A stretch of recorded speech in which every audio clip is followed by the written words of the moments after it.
What's up? What's the word? This guy here is a social media legend right now. He's going crazy on socials right now. Yep. Everybody give it a round of applause for Dre the Shoe God. Dre the Shoe God. Dre. Give it up, give it up. Dre, how you feeling, brother? I'm good, my boy. Why you come on? Like, you ain't gonna show no love? Like, what's up, man? I wasn't expecting to be this big, but I'm here now. So. What's the word in DTLR? It's gonna be big, brother. I know for sure. I'm ready now. So. All right, so Dre, man, for the people that don't know about you, tell us a little bit about yourself. I'm Dre the Shoe God. I'm from Chicago, over east to be exact. Over east. Some people call me the sneaker nerd, teacher, the shoe restore, all the above. You know what I mean? So nice. When it comes to shoes, I pretty much do everything. So AKA. Yeah, pretty much. So. Right. Okay. I was excited to meet you because I have a ton. I think I was just telling one of the interns. I have a ton of shoes that need restoration. I know. I'm the guy to call. I've been doing this for 12 years. I feel like the universe put us together today. I know for sure. It's time. I ain't that far either. So. So how did you get in the game, bro? Just like as far as collecting shoes, or just like fixing shoes, or just shoes in general? Let's start with the your collecting shoes. Let's start with that journey. Collecting? I mean, I started around like 2006. I was like 12, 13 years old. And my family, like, they real big on ball. Like, we real sports heads. So I feel like shoes in sports coexist because they the first to get the access to everything. Exactly. So when you in love with sports, you like, oh man, what Kobe got on today? What Bron got on today? Right. What T-Mac got on today? And me loving both, it was like, I gotta have the shoes. I'm pretty sure that's how a lot of people came into the shoe game. Now, today it's kind of distance. It's more like trendy or celebrity these days. But for sports and collecting, it coexists with each other. So. Okay. All right, so I know when I was coming up, we had like the whole raffle and standing in line at 8 a.m. like you waiting on at the aid office. Like that wasn't a thing for sneakers. Like I used to be able to go get my sneakers early if I paid the extra $25 or $50. Yeah, I agree with that. I was doing the same thing, but when it got kind of ugly, it's certain shoes that kind of caused that, but it also was a good thing because everything was, when it was getting all the hype, like certain shoes like these and Galaxy Foam Posits, Bread 11s, Concords, really the main shoe, it needed to be a raffle because it was chaos. So it was safe for everybody to do it that way. You know what I mean? So Yeah. But I'll go back even way before that. Probably like just when you had to, I'm not gonna say pre-internet, pre-social media heavy. That's how far I go back in the sneaker game. You know what I'm saying? Yeah. To where if you wanted a certain shoe, you kind of had to travel to go get the certain shoe. You know what I'm saying? That type of thing like that. But yes, the raffle thing, Kid did kind of put it back in order. It gave it some order. I'll say that. it gave us some control. And to your point, right? Yeah. Safer, right? Yeah. I think I'm gonna just highlight this real quick because they part of the reason why we here. All the shoes that you named, that you say that started that phenomenon, was under the Nike brand. I mean, So Nike is responsible for the culture, huh? But Nike is definitely big. Like they drop the biggest releases of the year. Everybody looks forward to what Nike's dropping every year. So Definitely. Let me ask you, what's your favorite shoe though, Pop? Of like all time, like your holy grail? my favorite shoe. I mean, it's a cliche answer now, but the BREE for sure. Okay. Like, I got BREE probably like 5 pair of those. I gotta throw. I really got two, one A and one B. The infrared 6.2, like that one that I buy every time it come out. So Okay. On the Jordan side, so you went to the Jordan.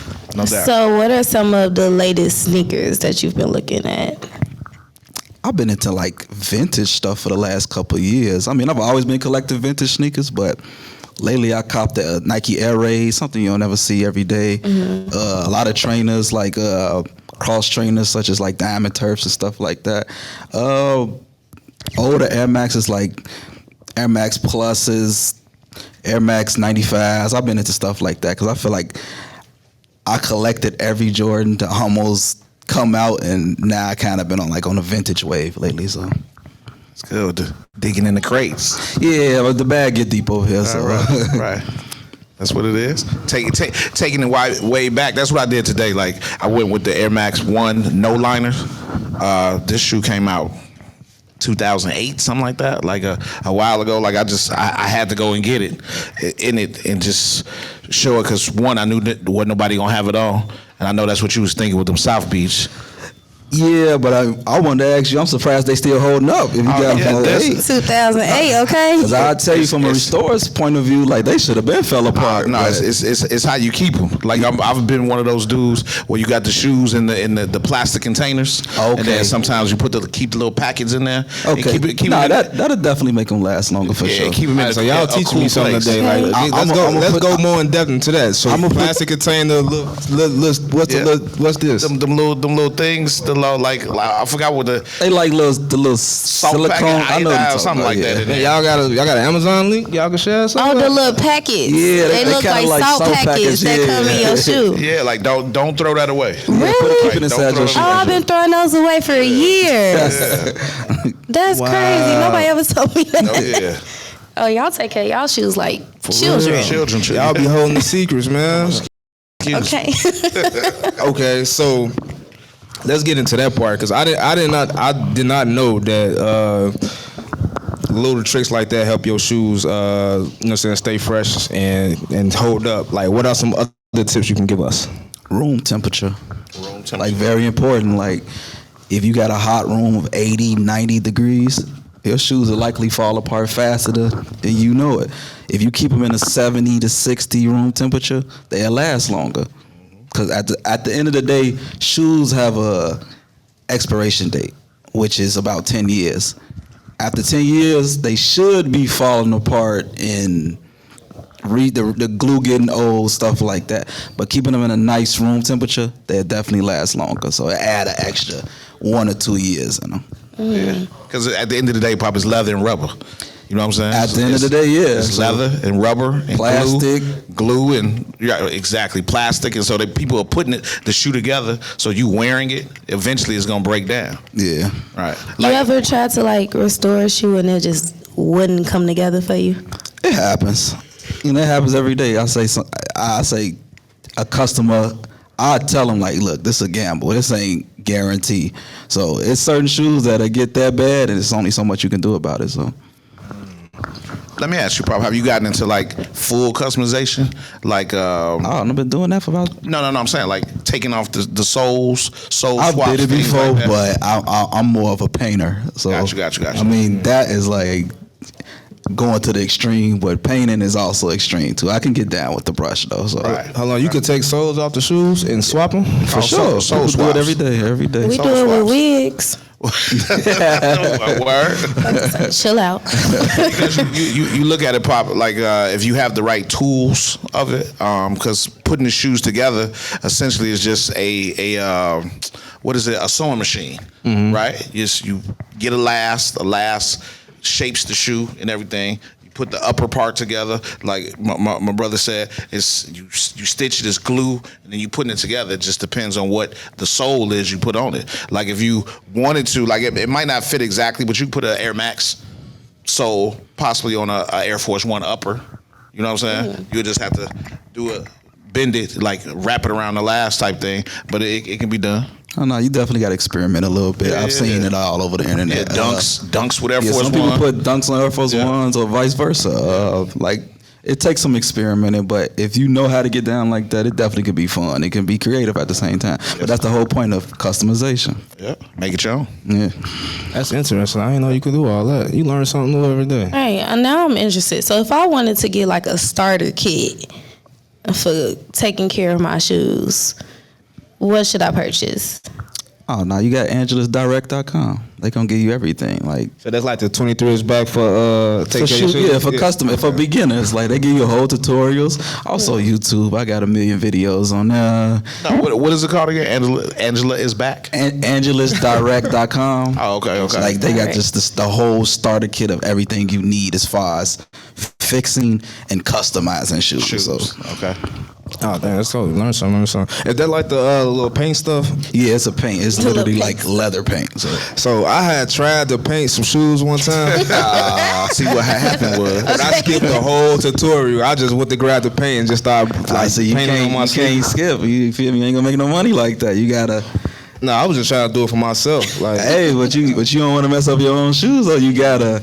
It's a process thing. It take a while to learn. I ain't learned it overnight. I experimented with my own shoes first, and then I was like, I'm pretty good at this. So I started charging people, cousins and stuff like that, and then I was like, okay, I got some, and then it just went crazy. So Dre, so real quick, give us a 1, 2, 3, like A, B, and C of doing that. The process. Oh, prep. Okay, Prep prep is is number one. Like if you don't prep your shoe right, you might as well don't even start painting. Okay. And after that, time is very important. Sometimes But when you say prepping, what is prepping about? prepping, acetone, getting all the factory coating off, getting all taking the laces off, cleaning the shoe first. Like you got to make sure everything is prepped right before you start anything. If you don't, it's gonna be a disaster. The shoe not gonna last because it's supposed to be wearable art, or just you fix the shoe and it's supposed to last. Okay, so I prepped it, then I get creative with it. Then what? Any finishings to it? You got finishes. I mean, that comes with the prepping afterwards. That goes into the time you put into the shoe. Some projects gonna take 2 to 3 hours. Some may take 36 hours. Okay. It depends on really what you're doing, but if you know what you're doing, it's gonna definitely, you're gonna put the work and time into it, and that's what come with it. It is. When you say put in the work and time, how much time? Like I said, it can be 8 hours, it can be 3 hours, it can be 15 to 20 hours. It really depends on what shoe you're doing. Do you have another job, like a 9 to 5? Never worked a job a day in my life. Oh, God is good for you. and you say the name of this website is what again? AngelusDirect.com. Tell me, I don't gotta work no more. Let me go over there. Give me a little starter kit. No, for sure. 'Cause what I was doing, I ain't doing it right. Let me ask you this. So, using the Nike brand, and more than likely the top this anybody's top 5, it would be Nike in my generation. But what is your Mount Rushmore sneakers using Nike products on? Using Nike products on? Like as far as like fixing them? No, just shoes, your shoe. period. And I'm gonna Like just I'm not gonna ask Dave Jeff anything the same come from question. Nike. Nike only? Nike Yeah. only. Just like yo. Nike shoes, what the Mount Rushmore Nike shoes. Yeah. Yep. You gotta throw the Jordan brand in there. Then you gotta throw the Air Force One. You can really Nah, no, you trying to do too Specific. broad. I need you to be specific. Okay. Like her, be specific. Okay. the Pacific colorway of Right. You talking about the Jordan, the Pacific We need color, the the number. Because Mount Rushmore, what is 5 heads, right? Yeah. So okay, no. you're 5. You're 5. You're 4. It's only 4 heads. Four. It's 4. Okay. Yeah, I think of it's 4. Nike. Okay. I never seen Mount Rushmore in real life. You I gotta know do Mount that. Rushmore. It's one of the I need to Dakotas. go to Mount It's in Rushmore. Dakota. I think the Air Force One is Nike's favorite silhouette. You can just pick a colorway. The Okay. G Fazos. I mean, that's in Chicago we call them ones. The Ones. younger generation calls them G Fazos, but I gotta throw Air Force Ones up there. Okay. Jordan 3 literally saved the brand. What colorway though? You White trying to be cement, too black proud. cement, but you got to go with the OG colorways. And when I mention the Jordan 3, it's really them one or You two know, colorways. We should know what you're talking about. when you say that. Right. Okay. The black cement, white cement, anything Right. that came out in 1988. Right. So Gotcha. Okay. you have to throw the Air Max line is arguably like the longest line in Nike. So I'm gonna go with the Air Max 1. It started the Air Max. Okay. For the last one, I think everybody's favorite, the Jordan 11. That was like solidified Nike and Jordan brand forever. The Concord to be exact. Like, or you can choose the brand, whatever one you pick. Just those was like, okay, we took over this forever. So I like how you your story behind each shoe, but you killing me just not picking one shoe, man. He's just You very really classic with it. It's you like, can't really pick yeah. I mean, your story no, time so- with the sneakers is on point though. I'm listening to you like, man, 1988. Bro, it's like when you talk about the Jordan 11, there's only two you only talk about. Like, Yeah. like, it's only if you ain't got Concord or the bread at number 1, what Jordan 11 you talking about? if you talk about the Jordan 3, it's literally the black cement or the white cement. Them like the pedestal of what the Jordan brand is. Like no other Jordans was like topping them. So and for the Air Force One, it's pick a colorway. I mean, I think everybody will probably pick the white. I think that's the most iconic. But the Air Force One is like, there's no shoe that Nike has ever done that has more colorways than the Air Force One. Is this true? It's none. It's a million of them. They have done the most collabs, the most colorways, the most. If we get specific, Mount Rushmore, Linen in the Atmosphere, Air Force One lows. Yeah. So in the Linen in the Atmosphere is for the fly dudes, khaki and pink, right? Yeah. That shoe when it came out, my goodness. First of all, you couldn't even get it. First of all, when you got it, it was like, man, you tried to keep them. So those were one of the things that I had to try to fight for to get 2-3 pair of those. Where you found it at? We had them on. We had them at one of my first stores. Dealt with a store called Halftime. Okay.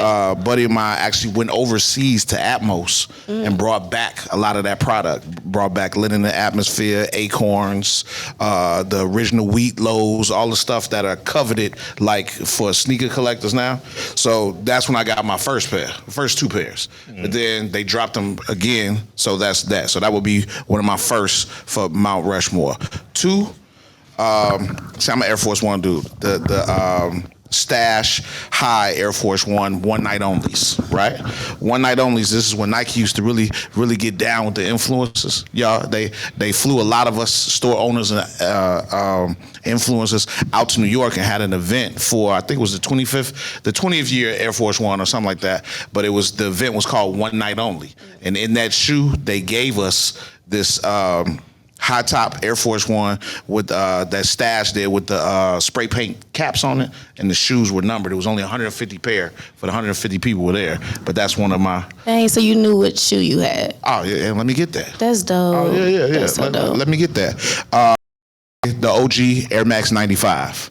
The gray and neon, the original colorway of that. And then just like Dre said, hey, the cement Jordan 3. That would be my not the cement Jordan 3. Yeah, the Jordan 3. So 2, 3, 4, and 5 are my favorite Jordans, but that 3 is the best one, the white colorway with the Nike on the back. That would be my Mount Rushmore. Yeah, I don't like the news with the Jordan on the back. Yeah, I like mine say Nike on the back for sure. Yeah. Okay. Yeah. Y'all got some. CODY, please. See, mine's is probably gonna be all Air Maxes. I'm an Air Max guy. All Air Max. See, my Mount Rushmore Nike products is gonna be Air Max 95s. Okay. It's gonna be the 95s.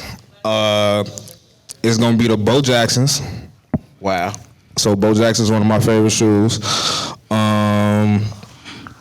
95 Bo Jackson. I'm probably gonna do. I'm not even gonna lie to you. I'm a Jordan 4 guy. I like the 4s. We can agree the Jordan 4 is a top 5 Jordan silhouette of all time. All the time. All I'm time. 2, 3, 4, and 5. 2, 3, 4, and 5. I don't know about the 2. I disagree with that one. That's an OG. Go with the cements. So I got the Bows. I got the 95s. For me, my Mount Rushmore, and this is my favorite. See the ones, the G Fazos cool, but my all-time favorite shoe, I would have to go with the Barclays, the original joint, the CB joints with the purple. The CB94? Yeah, CB94s. 94, okay. Yeah, and that was like my favorite, like one of my favorite shoes as a shorty get. I just got sentimental value with those. Okay. It's me, like, how do y'all remember all these names of all these shoes? Because we was into that, man. I like that. Pink padded leather, it got a little tan on the bottom. That's Do what I you buy call 'em? shoes? Yes. That's but what you call them? Yeah, I Give me cannot the pink remember. patent leather with the tan on the Pink patent bottom. leather with the tan on the bottom. Yeah. But BREE is also I hit from my out west. plug and I be like, yo, I just sent a picture. Can you get me these? So, yeah. She from out west. What's so wrong it's with different. it? Aren't you from out west? I'm from South Side by the Lake, my love. I'm always by myself. High Park, thank you. Yeah. High Park, I'm thank hot. you. What y'all not gonna do is come for me. this here DTLR was a stage. little late coming to 290, so I ain't had y'all like that. Okay, because I told my streets earlier, DTLR out west need more clothes. It's not as full as this one. Yeah, so Not at all. Dre, where you from? I'm from over east. let me ask you this. and it's what has been your favorite memory with the Air Max sneakers? They cross trainers so that you can wear them with anything. You know what I mean? Like some people hoop in them, some people they really running shoes, but you can do everything in those. So they versatile. Yeah, they very versatile. That's a much better adjective. How you gonna say cheap? You can't say Air Max is just for everybody. How you gonna say that word? Like we bleeping that out. Y'all know the odds let's say they're accessible. Then I don't have to go through a whole hassle of getting some Air affordable. Max. Yeah, affordable. I got one question. Your entire collection catches on fire. Whoa. What shoe are you saving? I got to go with my Jordan 6 infrareds. I got to I got 5 pair. I got to get one of those. So for sure. Like, are you running back in the crib to get them? Definitely running deep. back in the crib to get Running those. back. Because that's one of the shoes deep. that started it for me. So I was like, man, I that's why I buy so many when they come out. Like that's just my favorite shoe. Like either that or the bread. Like I'll choose them 2 shoes over any shoe. Nice. Well, Dre, brother, it's been a pleasure having you up here, Yes, man. It's been Yes, a thank you pleasure. for coming. You know what I'm saying? Based on how you answer a few questions, you probably won't be back, but I still love you. I'm following you on Instagram. We appreciate you, though. We appreciate you, man. Show you love. For sure. Make sure y'all follow him on all social media, Dre the Shoe Guy, man, and hit him up for services. And don't leave, sir. because I got a trunk of shoes that need restoring. So we gonna talk. Shout out to Dre. Shout out to Dre, man. Gotta make I some like money. Dre, man. Dre was cool.